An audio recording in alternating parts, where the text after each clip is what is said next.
6%, se ha desplomado al 1,1%. Juan Carlos Martínez Lázaro, profesor del IE Business School. Juan Carlos, muy buenas tardes. Buenas tardes. ¿Sorprendente o sorprende más el deflactor del PIB mostrándonos que igual la inflación tiene una patita ahí todavía suelta? Pues yo creo que no debería sorprendernos ninguna de las dos cosas, aunque es verdad que los datos han sido diferentes de lo que esperaba el mercado.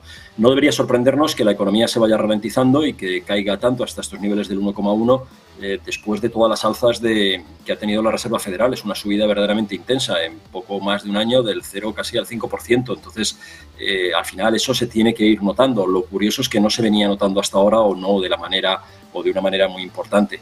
Y también no deberíamos pensar que la inflación se va a ir tan rápidamente como ha llegado, ¿no? La inflación ha subido muy rápido, ha tenido unas causas, nos ha sorprendido, ha llegado a niveles no vistos en algunos casos en 3-4 décadas, pero el pensar que simplemente subiendo los tipos de interés en un año la inflación se va a volatilizar, pues creo que es algo que no concuerda con la realidad, sobre todo cuando estamos viendo que digamos, las presiones inflacionistas se han enrocado en esa inflación subyacente y que se mantiene muy elevada y que incluso sigue creciendo en algunos entornos, ¿no? Por tanto, es verdad que el mercado apostaba por otra cosa, pero en el fondo, si lo pensamos, pues es lógico que la economía se desacelere y es lógico que la inflación pues le cueste diluirse, y creo que todavía vamos a tener inflación para rato y vamos a ver cifras de menor crecimiento, no solamente en la economía norteamericana, sino en la economía global, puesto que prácticamente todos los bancos centrales del mundo están subiendo los tipos de interés o manteniéndolos en niveles muy elevados. Llama la atención en el gráfico, sobre todo de componentes del Producto Interior Bruto, que es la demanda interna, lo que está lanzando hacia arriba el crecimiento en Estados Unidos, cosa que vamos a ver si en Europa puede tener esa demanda interna tanta fuerza con los tipos tal y como los tiene el Banco Central Europeo, pero ahora mismo las empresas están metiéndole un frenazo descomunal, sobre todo en la inversión bruta de capital fijo, ¿no? En el Fixed Investment, en la inversión bruta que están haciendo las empresas en maquinaria, en capital fijo. Ahí el desplome es descomunal, viendo las empresas que esto se va a una recesión, ¿no, Juan Carlos?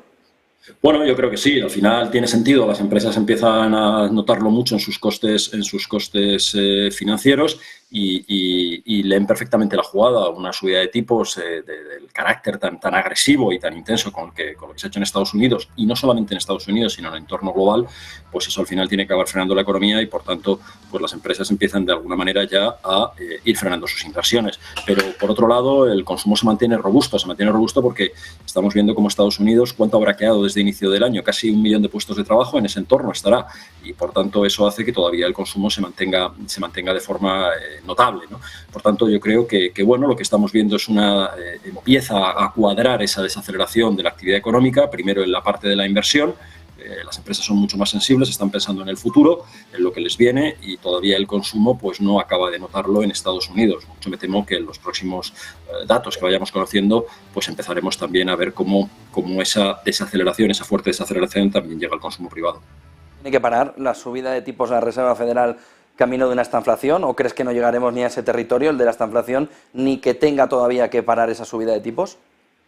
Bueno, depende cómo definamos la estanflación, porque ahora mismo todavía la economía sigue creciendo menos de lo que crecía y la inflación también se ha reducido a pesar de este repunte en los datos que hemos visto hoy.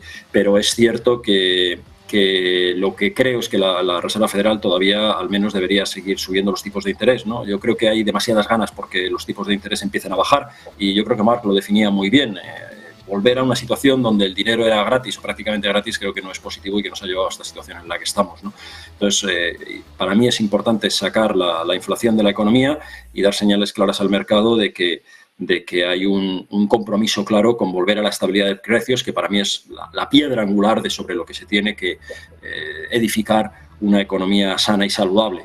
Y todavía las tasas de inflación en Estados Unidos, su componente core, en el IPC, están todavía verdaderamente elevadas, y por tanto pues creo que le debe quedar recorrido a esa subida de tipos de interés, y espero que el 3 de mayo esto ocurra, ¿no? Y que al menos una subida de 0,25 se produzca para seguir dando esa señal al mercado de que, a pesar que la desaceleración económica se va a producir o ya se está produciendo en Estados Unidos, sobre todo en el campo de la inversión privada, eso es algo que era un escenario que se descontaba, que iba a ocurrir y que seguramente vamos a ver de forma mucho más intensa en el segundo trimestre que estamos iniciando ahora. y que lo importante es al final asegurarse que se retorne una estabilidad de precios para que, digamos, la economía pueda tener un proceso de ajuste razonable. Muchísimas gracias, Juan Carlos Martínez Lázaro, profesor del IE Business School. Buena tarde, buen negocio, Juan Carlos, gracias. Gracias, buenas tardes. 3:02 del mediodía, 9 de la mañana.